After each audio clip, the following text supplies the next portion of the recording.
भागवत महापुराण की जब रचना की है तो इतनी सुंदर भगवान कृष्ण को विस्तार से कथा बनाई वेद व्यास महाराज ने कि आज आप जहां जाइए, जहां ये गोरा सबसे ज्यादा श्रीमद् भागवत कथा हो रही है। हर जगह भागवत कथा, कहीं छोटी कहीं बड़ी, लेकिन हो रही भागवत कथा। और इस कलयुग में जगह जगह भगवान की कथा हो रही है। काहे कि कलयुग में मनुष्य ज्यादा बिजी हो जाएगा, व्यस्त हो जाएगा। अब तो समय जितना मिले उतना भगवान का ही ध्यान करे, लेकिन कभी दुश्मन का ध्यान नहीं करना चाहिए।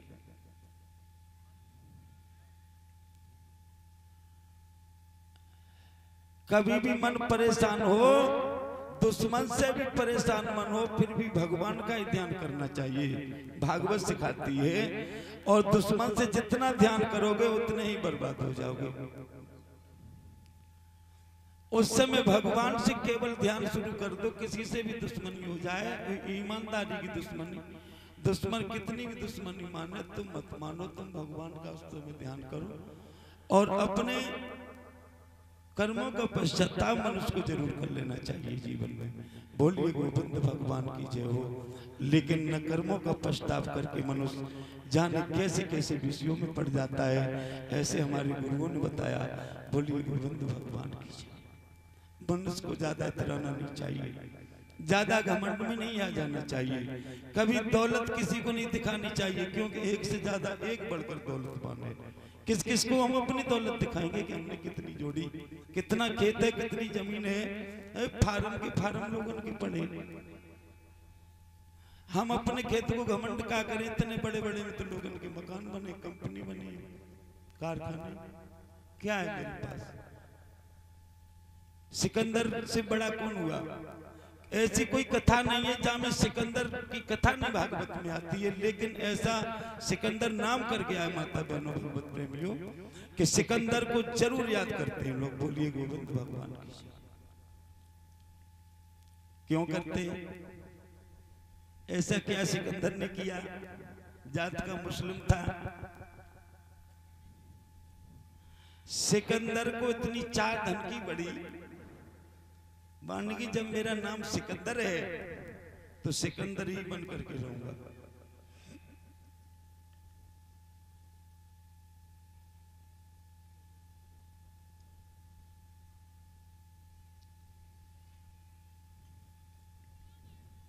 सिकंदर बलवान था। सिकंदर ने सबसे पहले सोच लिया कि मैं इतना बड़ा धनवान बनूंगा, इतना बड़ा धनवान बनूंगा कि दुनिया वालों को मैं सबको देखना चाहता हूं, सारे दुनिया वालों से बड़ा मैं धनवान बनूंगा। चाहे मुझे लूट करनी पड़े, चाहे डकैती डालनी पड़े, चाहे लोग मारने पड़े। सोच लिया सिकंदर ने, ऐसा ही किया। सबसे पहले उसने हिंदू लुटवाए। सिकंदर ने हिंदुओं की दौलत लुटवाई, और जो झगड़ा करते आए उसे मरवा देता, कटवा देता तलवारों से। सारा धन हिंदुओं का लूट लिया उस सिकंदर ने, सारी दौलत धन जेवर इकट्ठा कर लिया। फिर सोच रहा है रात में कि ऐसा तो नहीं है कि कहीं हिंदुओं ने छुपा लिया हो और कुछ बचा हो। मैं तभी सिकंदर बनूंगा जब किसी के पास एक कौड़ी नहीं होगी, सब पैसा मेरे पास धन होगा, सोना चांदी हीरा मोती जवाहरात। सारे हिंदू जब जीत लिए, सिकंदर ने जाने कितने मरवा दिए। उसके बाद उसने एक बार ऊंटों का बाजार लगवाया। सिकंदर ने ऊंटों का बाजार लगवाया और सस्ते ऊंट कर दिए। एक ऊंट 1 टके में सिकंदर ने बाजार लगवाया, कोई खरीदना चाहे खरीद ले। एक हिंदू का बालक भाग करके पहुंचा, अपनी माँ के पास गया और कहने लगा, भैया आज बड़े सस्ते ऊंट बिक रहे हैं, एक ऊंट हम खरीद लें। 1 टका को 1 ऊंट बिक रहा है भैया, लेकिन तुम पैसे दे दो, मैं शीघ्र ऊंट लेकर के आऊंगा। माँ कहने लगी, पुत्र घर में तो कुछ है ही नहीं, कुछ नहीं बचा। सिकंदर ने पहले ही टांका डलवा लिया। है ही नहीं कुछ, मैं तुझे कहां से दे दूं, कहां से तू ऊँट खरीद के लाया। बोले माँ कुछ भी करो, 1 टके की तो बात है, 1 टका नहीं तुमसे निकल रहा है, मुझे ऊँट लेना। बोले कहां से लाऊं, कोई जगह भी तो नहीं जहां से ले ले। सारे खजाने के खजाने सिकंदर लूट ले गया। बोले माँ मुझे कुछ भी करो, मुझे ऊँट चाहिए। जब बातों से हमें कुछ नहीं, लड़का पीछे कहा जाता बालक पीछे पड़ गया।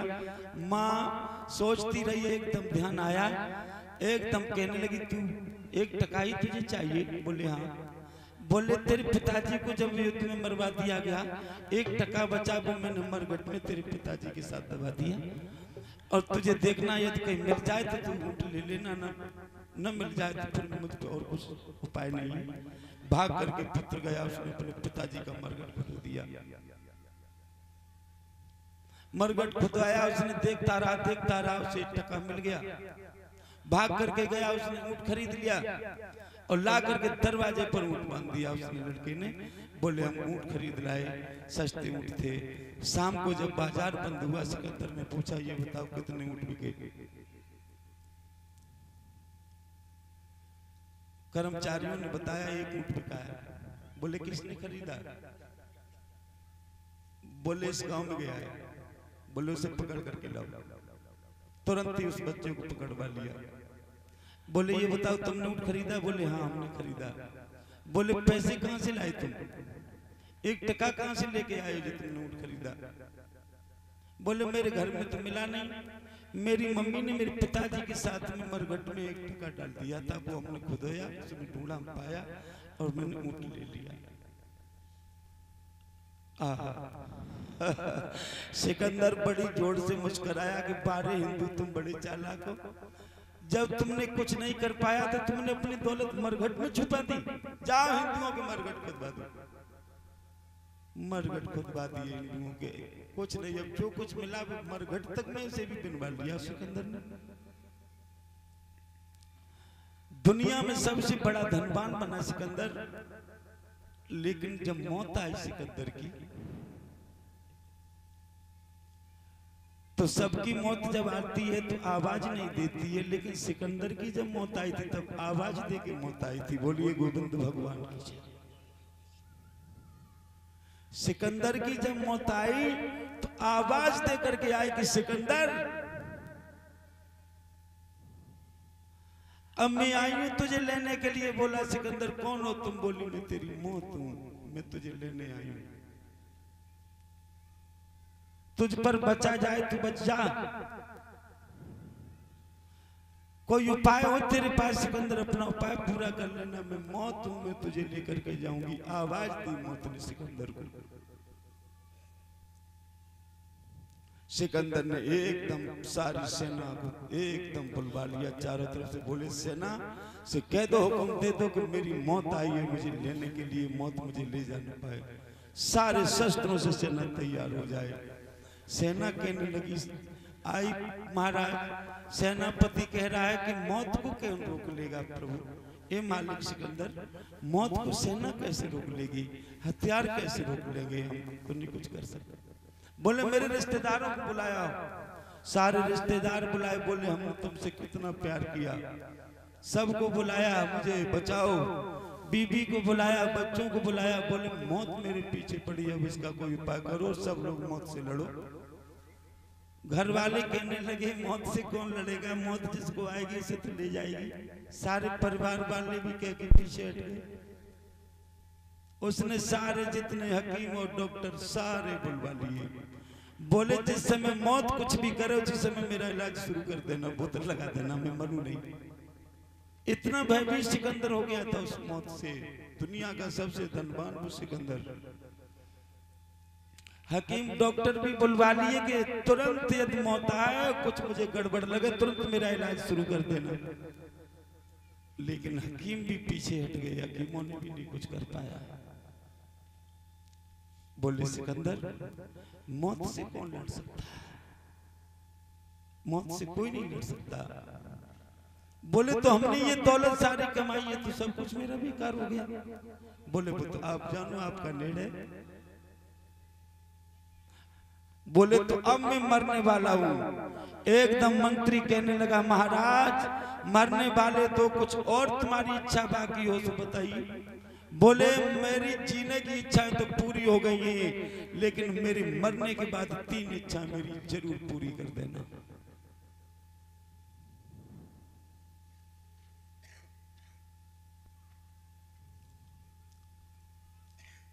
मरने के बाद 3 इच्छा मेरी जरूर पूरी कर देना। बोले क्या? हुक्म सिकंदर का। बोले जब मैं मरूं तो जो जितनी मैंने ये दौलत जो एकत्रित की है, मैंने लूटी है, इकट्ठी की है, कमाई है, ये सारी मेरी दौलत रास्ते में डलवा देना। जिस रास्ते से मेरी अर्थी जाए सारी दौलत मेरी रास्ते में डलवा दी जाए, मेरे शमशान तक उस दौलत को फैला दो, हीरे मोती जवाहरात डलवा दो। बोले दूसरी इच्छा? बोले दूसरी इच्छा हमारी ये है कि जब मैं मरता हूं तो मेरी अर्थी में कंधा इन हकीम और डॉक्टरों से लगवाना जिन्होंने मेरा इलाज किया है फिर भी मौत से नहीं बचा पाया। बोलिए गोविंद भगवान की। दूसरी इच्छा ये है कि इन हकीम और डॉक्टरों से मेरा कंधा लगवाना, जब मेरा अर्थी जनाजा जाए निकल करके तो इन हकीमों को मेरा कंधा लगवाना। और तीसरी इच्छा हमारी ये है कि जब मेरी अर्थी जाए तो दोनों हाथ मेरे बाहर निकाल देना। बोले वो किस लिए सिकंदर? बोले वो इसलिए कि दुनिया वाले ये जान जाए कि खाली हाथ ही आया सिकंदर, खाली हाथ लेके आया, तुम्हारा सब कुछ तुम्हारा पड़ा उसी जगह पर छोड़ाया। बोलिए गोविंद भगवान की जय हो। अब माता बहनों वक्त किसी पड़ोसी पर थोड़ा धन बढ़ जाए तो पड़ोसी को कष्ट होता है, ए भगवान मेरे घर में धन कम है, मेरी इज्जत कम है, पड़ोसी की इज्जत ज्यादा है, बाप पैसा ज्यादा है। पड़ोसी सोच रहे हो कि हम तो ज्यादा बड़ो, एक पड़ोसी तुम होते नीचो लेकिन दूसरा तुम होते खरो सामने वाल। धीरे धीरे क्रम देखो जाए तो कहिए कि 3 कहे धनवान सुखी। गरीब तो हमेशा धनवान को ही भैया कहेगा कि धनवान सुखी है। दीन कहे धनवान सुखी, लेकिन सुखी वो धनवान भी नहीं है। दीन कहे धनवान सुखी और धनवान कहे सुख राजा को भारी। हम क्या धनवान हैं, हमसे बड़े राजा हैं लोग, बहुत राजा लोग सुखी हैं। लेकिन राजा कहे महाराज सुखी, महाराज कहें सुख इंद्र को भारी। लेकिन काय फंसो जंजालन में, संतोष बिना सब जगत दुखारी। संतोषम सुखम परमानंदम। हमेशा सबसे बड़ा मनुष्य के पास धन है जो न कभी आता है और न जाता है। संतोषम सुखम परमानंदम, संतोषी मनुष्य होता है वो नैक तेरम विदेश की यात्रा और हवाई जहाज से कर लेता पड़ा पड़ा चारपाई पर। मेरा एक दोस्त था, सुने गया वो तख्त पर सो रहा, मैंने उठो जगो जगो। बोले गुरु एरोप्लेन में घूम रहे थे, टिकट कटा के विदेश कनाडा से लौट के आ रहे, हम तो सपनों देख रहे। उन्हें बहुत धन्यवाद, तेरे सपनों बहुत अच्छा, बिना खर्चा कनाडा घूमा, ध्यान रखना। तो ये मन का सपना भी बड़ा सुंदर होता है। जो इच्छा घर वाले दोस्त यार न कर पाए वो इच्छा पूरी कभी कभी सपना भी दिल में कर देता है। हम कभी किसी से न मिले, वो हमसे न मिले, लेकिन सपने में यदि मिल गए तो एक बार जरूर बचपन की याद जीवन की मनुष्य को आती है। बोलिए गोविंद भगवान की जय हो। श्री सुखदेव जी वर्णन करते कथा हम समझाते हैं कि हे राजा परीक्षित, हमेशा मनुष्य को ज्यादा भयभीत नहीं होना चाहिए, ज्यादा अहंकारी नहीं बनना चाहिए। सुखदेव महाराज राजा परीक्षित को कथा क्यों नहीं सुना रहे थे? वो राजा थे, राजा में अहंकार भी होता है, क्रोध भी होता है, राजा लोभी भी होता है और क्रोधी भी होता है। काम क्रोध लोभ मोह अहंकार सबका जो त्याग कर दे उसके बाद उसे 7 दिन कथा को जरूर सुनना चाहिए। 7 दिन तक तो ये बातें एक भी उसके अंदर नहीं होनी चाहिए। 7 दिन के लिए बिल्कुल राजा परीक्षित को राजा ने छोड़ा, पीले कपड़े पहना करके बाबा बना की कथा सुनाई, क्योंकि बाबाओं के संत के अंदर काम क्रोध लोभ मोह अहंकार नहीं होता था। बोलिए सतगुरुदेव भगवान की जय। संत प्रवृत्ति का जो मनुष्य होता है वही कथा प्रेम से भगवान की सुनता है। जिनकी प्रवृत्तियां संत होती, कृष्ण जीवन होता है।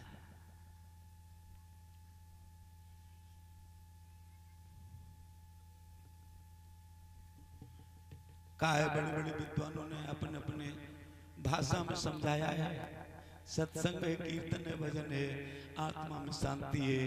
लेकिन कथा हमेशा किसी को कुछ न कुछ दे करके सिखा के जाती है।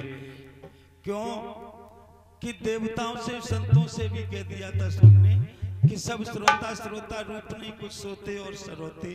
कोई कथा सुन रहे हैं, कोई बेचारे टेंशन में बैठे समय काट रहे हैं, कुछ लोग सोच रहे हैं क्या करें, कुछ लोग वास्तविक समय बर्बाद करो कि कथा हो रही है कि वैसे समय हम हो जा रहे हो। कुछ लोग सोच रहे हैं 5 कितनी जल्दी बजे तभी चले जाएं, आरती हो जाए। सोचने हर बात हर मन में आती, केवल कथा ही थोड़ी सुनने लोग आते हैं। कहा कि सब श्रोता रूप नहीं, कुछ सोते और सरोते हैं। और अध्यात्म भाव से लग लेना फल नहीं एक से होते हैं। बोलिए गोविंद भगवान की जय।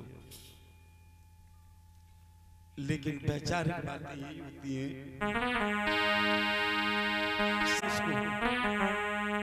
कि ओ माटी के पुतले नहीं इतरा के चल,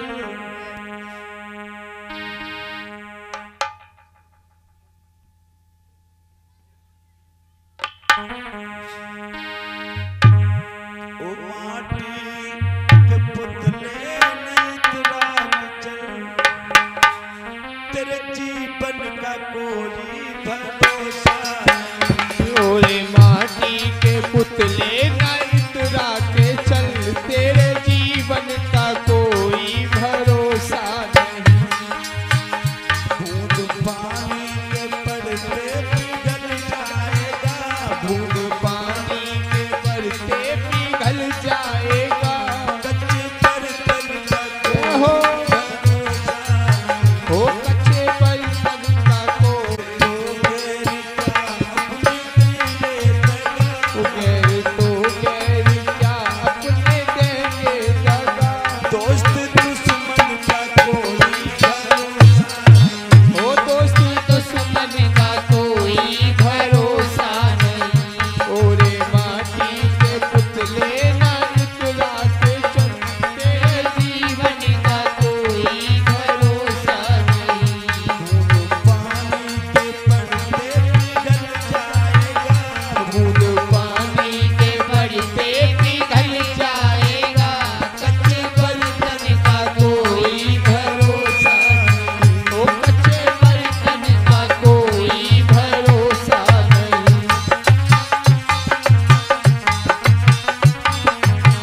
दिन